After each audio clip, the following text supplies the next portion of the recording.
Bonjour, je suis Francky en direct live de mon expatriation. Baisse des retraites et baisse des remboursements. Vous y voyez venir ou pas?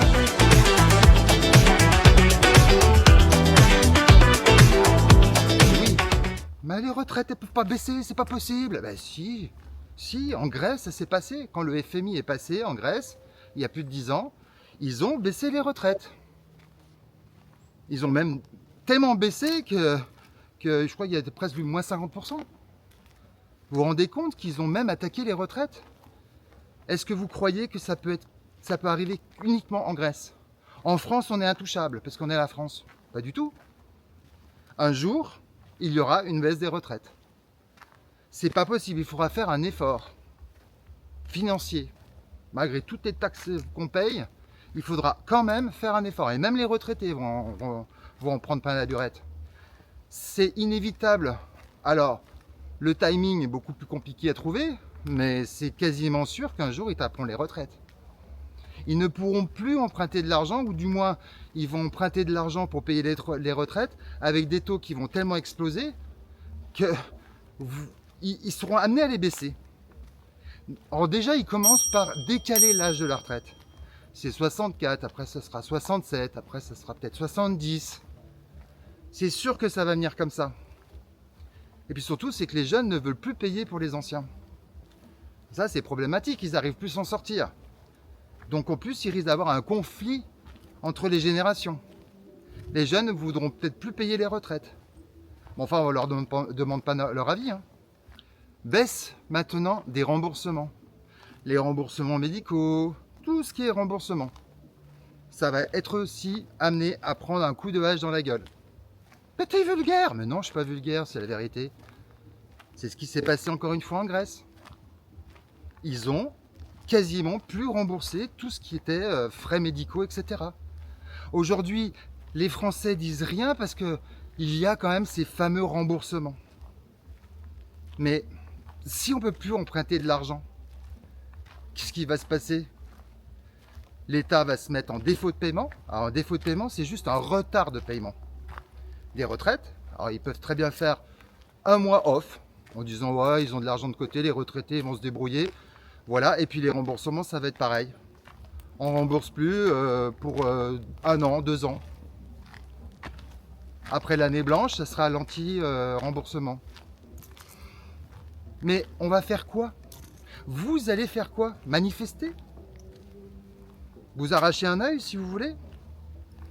Ça ne sera pas la solution, on le sait très bien. Et ça va être une grosse alerte. Ça sera le début de la fin, mais avant d'en arriver là, ils risquent de faire des blocages et des restrictions très fortes. C'est mathématique. Ils ont malheureusement pas le choix. Mais je crois quelque part c'est volontaire.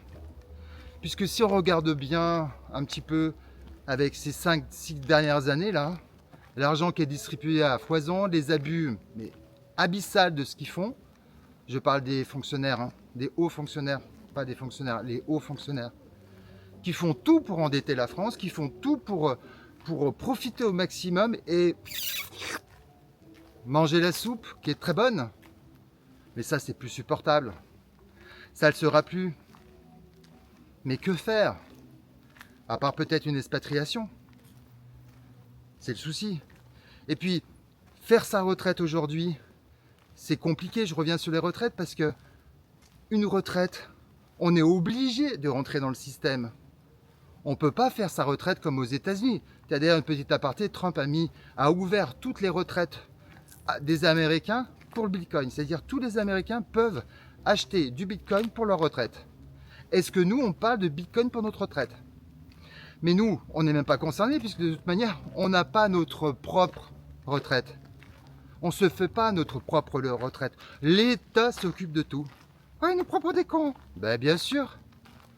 Puisque si demain vous voulez faire votre propre retraite, il faut payer la retraite de l'État, que vous n'aurez certainement jamais, tout dépend de l'âge que vous avez.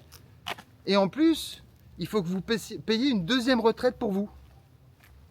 Alors par contre que si vous expatriez, là vous n'avez plus de retraite, vous n'avez plus de prélèvement à ce niveau-là, mais vous pouvez préparer et payer votre retraite. Commencez à économiser. mais vous économisez qu'une fois et pas deux. C'est toute la différence. Donc le problème des retraites va se poser, le problème des remboursements va se poser, c'est inévitable. Et donc ça, il faut trouver des solutions. Et il n'y en a pas 50 000. Hein. J'ai beau chercher, il n'y a pas que moi qui cherche, il y a plein de gens qui cherchent, mais on ne trouve pas de solution à rester en France et à trouver des solutions. Il n'y en a pas.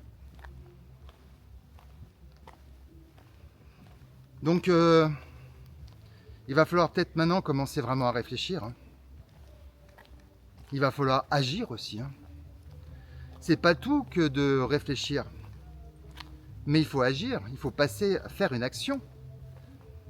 Si vous restez et vous ne bougez pas, ça va forcément mal se passer dans l'avenir. Et je veux vraiment pas être négatif, puisque cette chaîne est faite vraiment pour être positif et trouver des solutions. Je suis pas là pour dire comme les autres, gna gna gna gna gna, ça va mal. Bon, ok, bien sûr que ça va mal. On va pas se voiler la face, on est là aussi pour dire la vérité.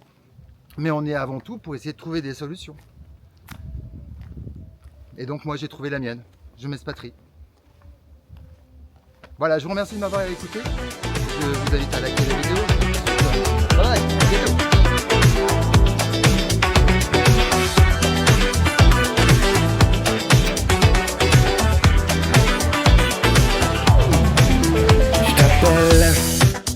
J'attends que tu décroches, je sonne dans ta poche.